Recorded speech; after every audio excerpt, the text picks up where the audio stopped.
నిజం చెప్పాలనంటే wind share form అయ్యి కాస్తో కూస్తో తుఫాన్ డిసిపేట్ అయ్యి తీవ్రత తగ్గినప్పటికీ కూడా రైతుల మీద మాత్రం దీని ప్రభావం చాలా సివియర్గాను సీరియస్గాను దీని ప్రభావం చోటు చేసుకుంది.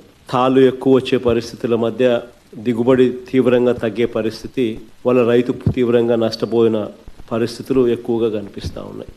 దాదాపుగా 25 జిల్లాల పరిధిలో 396 మండలాల పరిధిలో 3320 గ్రామాల పరిధిలో దీని ప్రభావం కనిపించింది.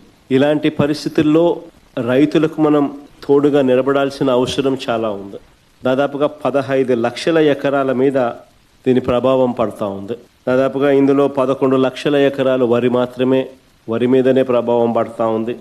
39 లక్షల ఎకరాలలో మామూలుగా వరి సాగయ్యే పరిస్థితి ఉంటే అందులో దాదాపుగా 11 లక్షల ఎకరాలలో దీని ప్రభావం పడతా ఉన్న పరిస్థితులు కనపడతా ఉంది. దాదాపుగా 1,15,000 ఎకరాలకు సంబంధించి పత్తి, దాదాపుగా మరో 1,15,000 ఎకరాలకు సంబంధించి వేరుశనగ, మరో 2 లక్షల ఎకరాలకు సంబంధించిన మొక్కజొన్న, మరో దాదాపుగా 2 లక్షల ఎకరాలకు సంబంధించిన హార్టికల్చర్ పంటల మీద తీవ్రమైన ప్రభావం, దాదాపుగా 15 లక్షల ఎకరాల మొత్తం మీద తీవ్రమైన ప్రభావం కనిపిస్తూ ఉంది.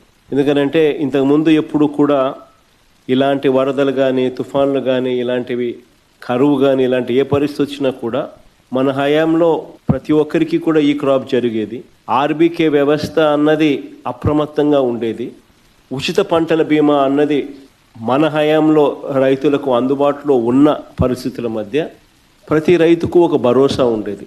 85 లక్షల మంది రైతులకు దాదాపుగా 70 లక్షల ఎకరాల పంటకు ఉచిత పంటల బీమా అందుబాటులో ఉండే పరిస్థితి ఉంటే ఈరోజు కేవలం ఇన్సూరెన్స్ ప్రీమియం కట్టిన వాళ్ళకు మాత్రమే, అంటే కేవలం 19 లక్షల ఎకరాలకు మాత్రమే, 19 లక్షల మంది రైతులకు మాత్రమే, అది కూడా బ్యాంక్ లోన్ అవైల్ చేసుకున్న వాళ్ళకు మాత్రమే ఇప్పుడు ఇన్సూరెన్స్ అవైలబుల్గా ఉన్న పరిస్థితిని మనం చూస్తూ ఉన్నాం. సో మిగిలిన రైతుల పరిస్థితి ఏం కావాలా? దాదాపుగా 5.5 లక్షల మంది రైతులకు ఇన్పుట్ సబ్సిడీ రూపేణ 600 కోట్లు ఇవ్వాలని, అది ఇవ్వకుండా ఎగరగొట్టిన పరిస్థితులు మనం చూస్తూ ఉన్నాం.